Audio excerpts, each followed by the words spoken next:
All right, the fishing poles are out, which means only one thing. Even though winter is charged back into our lives with a vengeance this week, spring, on the calendar at least, is less than 2 weeks away. And that means ice fishing season, unfortunately for some of you, about to come to an end. So we need to talk about how to safely remove that. Jason Matity is our fishing and angling expert from getfishin.ca, the new website. You bet. Tell us, what's the first thing we need to know? Well, what's really important, and this catches some folks off guard, not the experienced guys who've had shacks up for 20 to 30 years, but the province sent out a news release yesterday saying everybody south of Highway 16 has to have their permanent shacks off the ice by March 15th, which is mid next week, and everybody north by March 31st. And you're probably thinking to yourself, why Highway 16? Yeah, what's so important about that?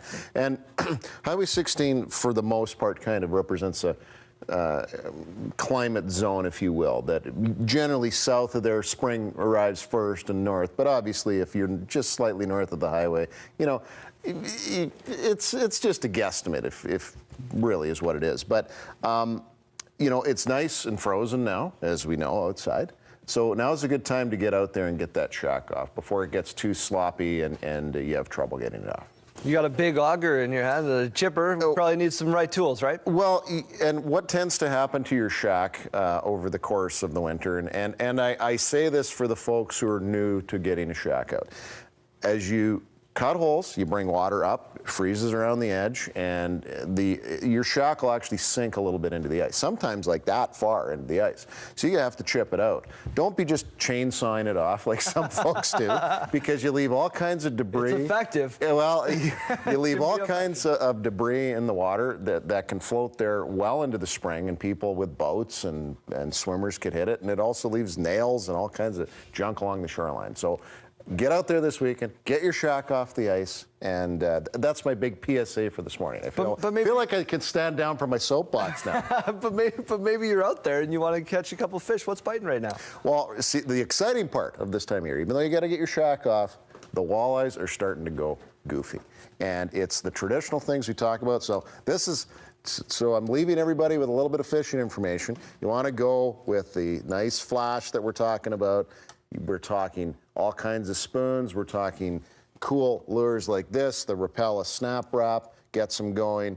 Spoons, Daryl's favorite, the Len Thompson. Got to make sure and bring that out because that just might do it as well.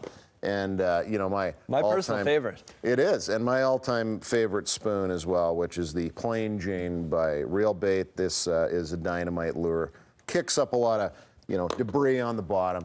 Gets those walleyes going, and you get a lot of jumbo perch doing that too. And the good thing is, Daryl, the walleyes really don't start biting until about 3 o'clock. So you got the morning to get your shack off and then go walleye fishing. You were talking about Highway 16. Let's talk about that. There's a big rivalry between a couple of SJ teams, Yorkton and Melville. You're going to be in one of those towns this weekend.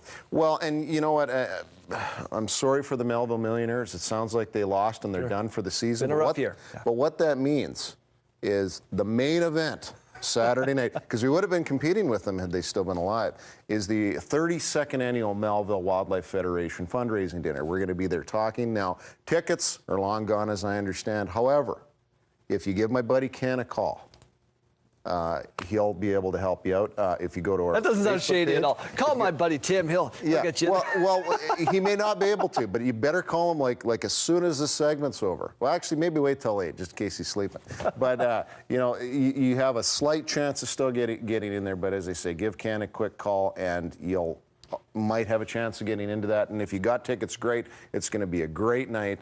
And I just thought I would do that shout out one more time because it's gonna be happening in Melville. We're talking fishing, we're talking spring techniques, and Melville specific area techniques for those fish. We got PSAs, we got shout outs, we need a plug for the website so people can get a hold of you. Absolutely. Getfishing.ca is our new title to get there. Matity's getfishing.com will always get you for and ever, get you to the website as well.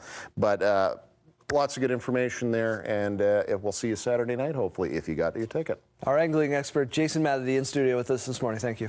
You're welcome.